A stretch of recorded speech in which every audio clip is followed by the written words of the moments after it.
Bom, pessoal, retornando aqui com mais um bloco sobre a disciplina Língua Portuguesa. Professor Rosmário, vamos pegar apenas um exemplo para darmos um contexto mais prático sobre as práticas da linguagem, né? De linguagem. Na estruturação da base, temos alguns campos de atuação, que já comentamos nos blocos, né? Em outro bloco de entrevista, mas um eixo específico que é análise linguística semiótica. A base trouxe campos específicos nesse eixo, né? Por exemplo, análise do campo artístico-literário, análise do campo da vida cotidiana, né? Que já comentamos, que esse eixo, né? Dos anos iniciais, né? Análise no campo das práticas de estudos e pesquisas, né? E análise do campo também, já comentado, jornalístico, midiático, né? Que esse eixo mais nos anos finais, Sim. né? E análise do campo da vida pública. E por fim, né? Análise em todos os campos de atuação, né?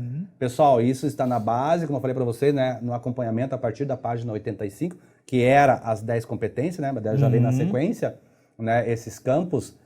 Professor, poderia explicar o porquê dessas especificidades, né? Que trouxe, e ainda para os professores, mais com exemplos mais práticos? Sim, sim. Né? Então, assim, o motivo das especificidades serve para que todo objeto de conhecimento tenha relação direto com algo na vida cotidiana do aluno. Para que toda vez que ele perguntar o porquê, Aquela velha história, né? Aonde eu vou usar na minha vida? aonde vou usar? Isso não só na língua portuguesa, Em todas, né? Aonde eu vou usar isso, Matemática. a famosa matemática? Aonde eu vou usar a Bhaskara na minha vida? Né? Até virou memes, né? Sim, Nas redes sociais. O porquê disso. O porquê né? disso. Ou então, quando eu vou usar. Que o professor não fique sem resposta. Né? Então, sempre existirá um motivo. Onde e como ele vai usar. Como ele vai usar, né? E como ele vai usar.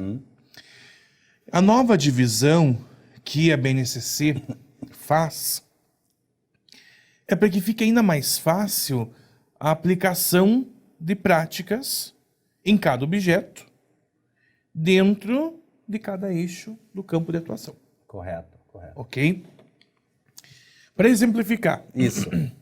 Então, utilizaremos objeto de conhecimento, forma de composição de texto. De texto, né? Esse objeto de estudo, ele se encontra dentro do eixo de análise linguística semiótica. Tá? E por primeiro, veremos dentro do campo de atuação vida pública. Então já está trazendo Os campos os também. campos, correto. Ok? Talvez fique até mais fácil, né? O pessoal entender. Então, nesse consiste que o aluno perceba no texto, por exemplo, uma carta, uma notícia, que é constituído por uma introdução, desenvolvimento, né? um desfecho, que pode haver uma problematização, entre outros elementos, e ainda como na parte morfológica, que é o estudo das palavras em si e tudo mais, o uso de adjetivos usados dentro do gênero.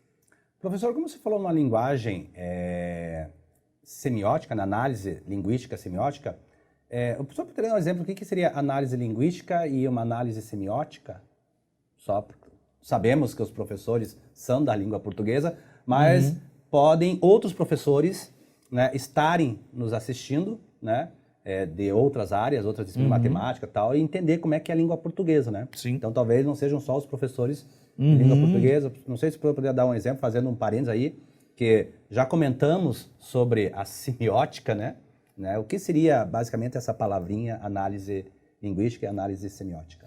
Porque quando a gente fala em semiótica, a grosso modo, vamos dizer assim, volta-se mais para a parte da gramática em si, das normas que nós temos.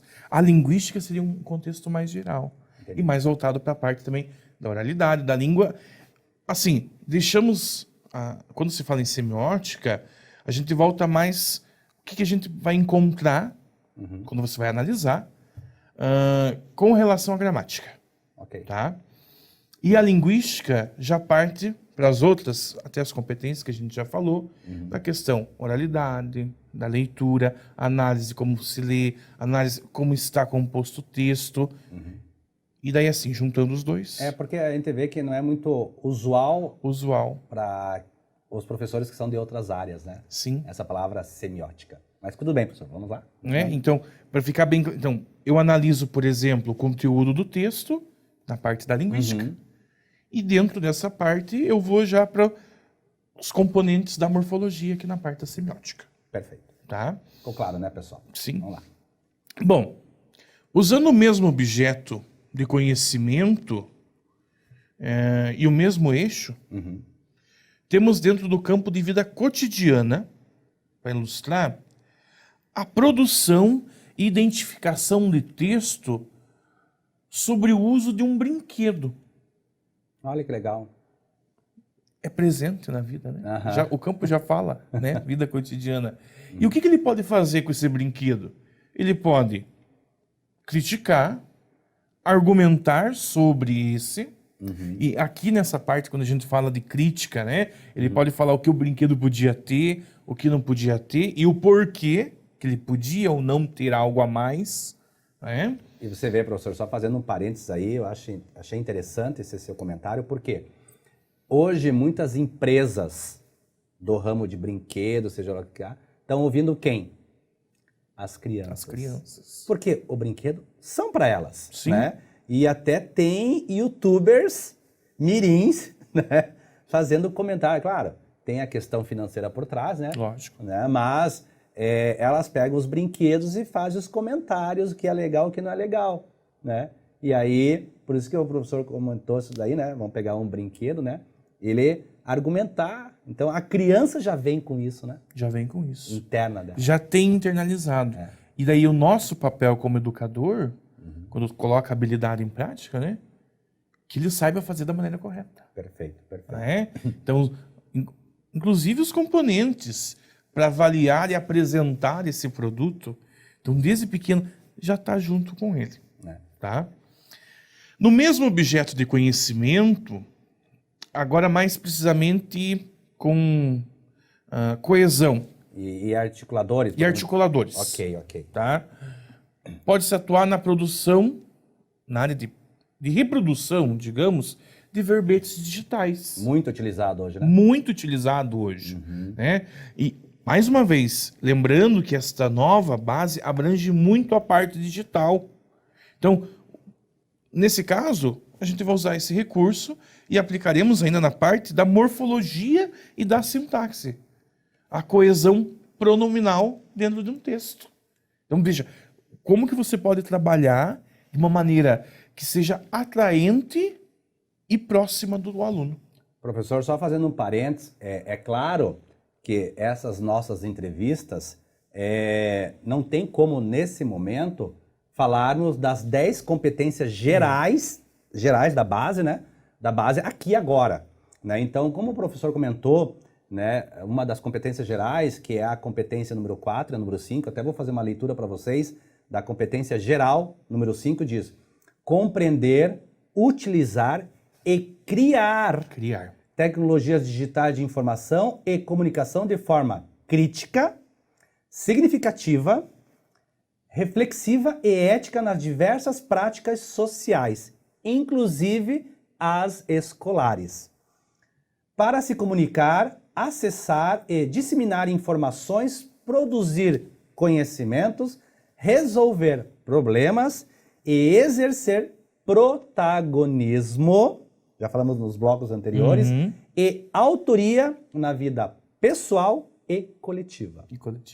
Olha, parece que agora o professor falou basicamente a competência número 5, né, que está na página 11 da base, lá nas páginas iniciais. Né? Então, todas as entrevistas, pessoal, para ficar bem claro, abordaremos sim as 10 competências gerais, mas, né, como a própria base diz, desde a educação infantil até o 9º ano, os anos finais, deverão contemplar as 10 habilidades gerais da base. Claro que falamos das 10, ia falar iniciar das 10 da língua portuguesa, Sim, né? Então, aquelas 10 são exclusivas da língua portuguesa. Essas 10, essa que eu li agora, é a geral da base. Geral. Vamos lá, professor. E esse campo de atuação, para ir mais além de uma análise simplesmente, já encontra-se no campo de práticas de estudo e pesquisa, né? No campo artístico e literário, por exemplo, como objeto de conhecimento, vamos pegar aí forma de composição de textos poéticos visuais. Tá? Forma de composição de textos poéticos visuais. Do exemplo da observação de cyberpoemas. Cyberpoemas? Cyberpoemas infantis em mídia. Para que, além da fruição, do aproveitamento dos recursos que nos são dados, né, hoje em dia, eles também aproveitem as informações estruturais desses poemas. O que seria, basicamente, professor, esses cyberpoemas? Então, assim, Onde encontra? Como é que seria visualizado isso? na mídia, né, a gente vai, por exemplo, em um site, num blog, né, onde tem o poema. Lá, a gente tem os poemas impressos e tudo mais. Agora, esse cyberpoema é um poema como os outros, mas que está na rede. Então, a gente encontra e pode fazer essa análise, digamos assim, na rede mesmo. Porque o que a gente já comentou até em outros blocos. Por que eu vou tirar simplesmente, vou imprimir e vou trazer, não, faça análise aí com você na tua carteira com a caneta. Não tem necessidade. Ou então, como a gente falou, simplesmente tirou do livro, colocou lá. Não, é diferente. Então, você já encontra dentro. E outra. É saber utilizar, manusear, Exato. ou um tablet, ou o próprio smartphone.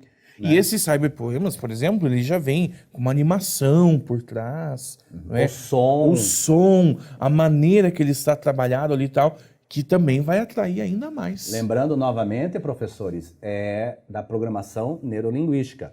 Em todas as entrevistas, gostamos de deixar isso bem claro, porque aprendemos, né, professor? Aprendemos daquela forma de oralidade apenas, ou a questão somente auditiva.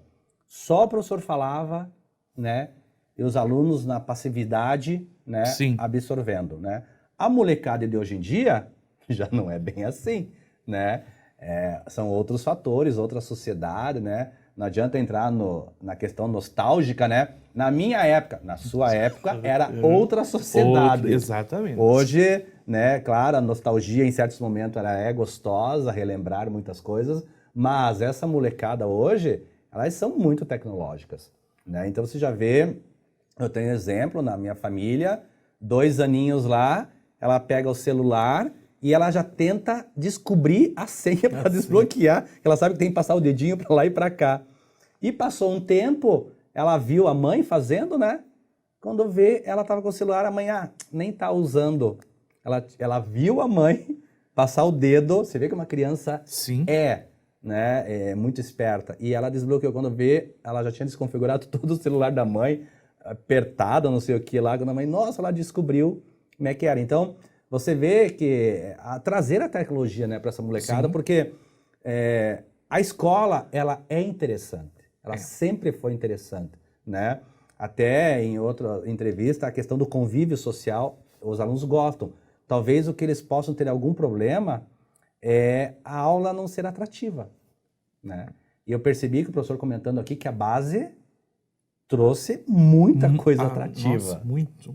Né? Muita coisa atrativa. Então, para continuar, até pegando o exemplo que você deu agora, a criança sabe, ela consegue.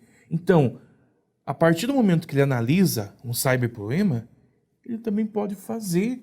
Então nós vamos aí ter uma sequência, Sim. né? Que ele analisou os recursos, tal, tudo mais. Ele apresenta as informações e o que vai? Produzir algo semelhante.